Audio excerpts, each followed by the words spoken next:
আমি যদি এইখানে থাকি আমি সারা দিন ঘুরাবো, লাভ হবে না। এইরকম সারাদিন যদি এরকম করি কোনো লাভ হবে কোনো? কারা থেকে এবং বক্সারের মধ্যে পার্থক্য হচ্ছে এইখানেই। আমি পার্থক্য আপনাকে বোঝাতে পারলাম। কিকের জন্য আমি একটা জিনিস সবসময় মাথায় একটা সবাইকে মাথা রাখতে চাই। আমি পেশেন্টে সবাইকে একদিন দেখিয়ে দিই, দেখবেন যেটা একদম আমার কতটুকু সত্যি। বিকজ একটা মানুষকে যদি আপনি মারতে হয়, যারা বক্সিং করে তাদের প্রতি সম্মান রেখে বলছি। আমাকে যদি যারা শুধু বক্সিং এক্সপার্ট, যারা শুধু হাত যারা ঘুষাঘুষি জানে, আমি এখানে বসে তাকে মারতে পারবো? আমার এইখানে আসলে পর তাকে পাঁচ মারা সম্ভব, রাইট?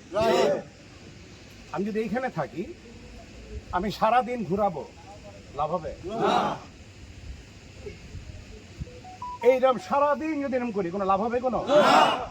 কারা থেকে এবং বক্সারের মধ্যে পার্থক্য হচ্ছে এইখানেই।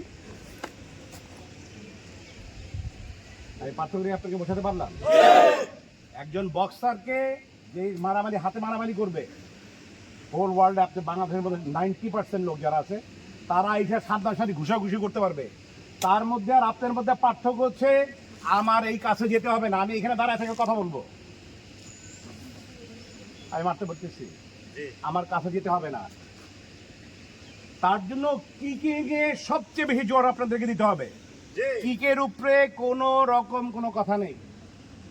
আর কিকের স্পিড বাড়াবার জন্য যারা সাইক্লিং করেন 100% অনেক ভালো। সাইক্লিং করেন 100% আপনি পুশ আপ যেটা আছে এটা বাড়বেন, দেন এটা বেশি করবেন। এইটা যত বেশি করতে পারবেন তত কিকের জন্য আপনার রেঞ্জ তত বেশি বাড়বে। আর কিকিংয়ে হচ্ছে যে আপনি একটা কিক মারা মিনস সাথে একটা কিক মারা, মানে তার পক্ষে কোনো মতোই দাঁড়িয়ে থাকা সম্ভব না। যদি একটা কিক মারার পর একটা লোক দাঁড়িয়ে থাকতে পারে তাহলে আপনি মনে করেন আপনি ব্যর্থ। আমি একজন টিচার হিসেবে বলবো যে তাহলে শরীফের শিখানোও ব্যর্থ।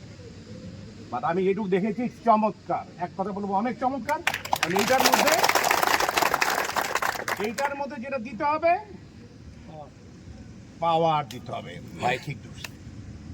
ইউ নিড পাওয়ার। আমার কথা একটা পান ফার্স্ট একটা মারবো, আমার কথা একটা মারার পর এখন মনে করেন আমি তাকে একটা মারছি, মারার পর যদি তার দিকে তাকে দিই শরীরের দিকে,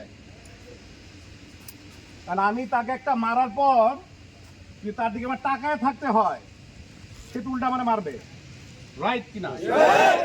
কিন্তু আমি যদি তারা অনেক জোরে মারি, আমার তার দিকে তাকানোর দরকার নাই আমার এখানে, কেন আমি জানি যে এটা যেটা মেরেছি আমি তার পক্ষে আর দাঁড়ানো সম্ভব না।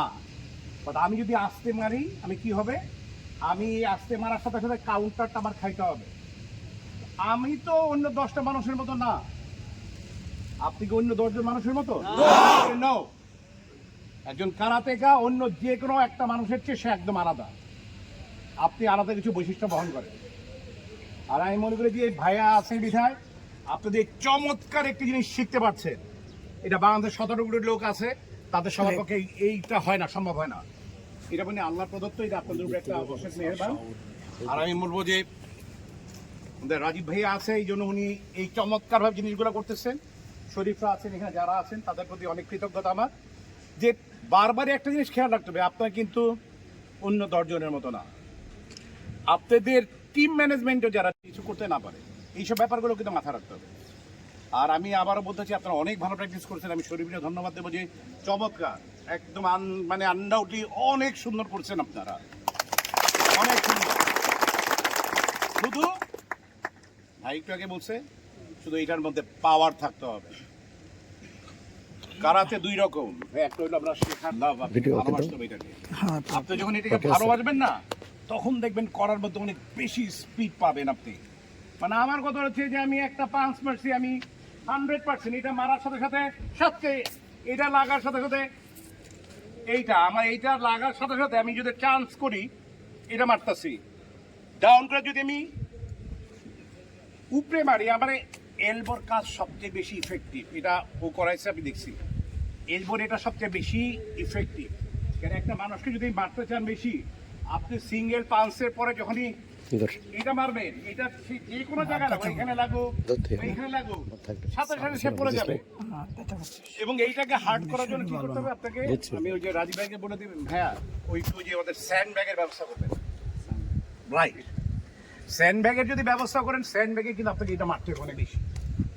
কিন্তু এইটা স্যান্ড ব্যাগে মারা মিনস যে জায়গায় পড়বে সেই জায়গায় ভেঙে যাবে। আর এটা যে তার জন্য স্যান্ড ব্যাগ মাস্ট।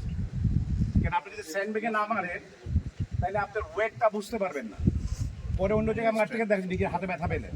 আর স্যান্ড ব্যাগে মারতে মারতে যখন আপনি একদম হাত অনেক পাকাপোক্ত হয়, তখন আপনি যে কোনো জায়গায় মানে সেখানে গুলি হয়ে যাবে।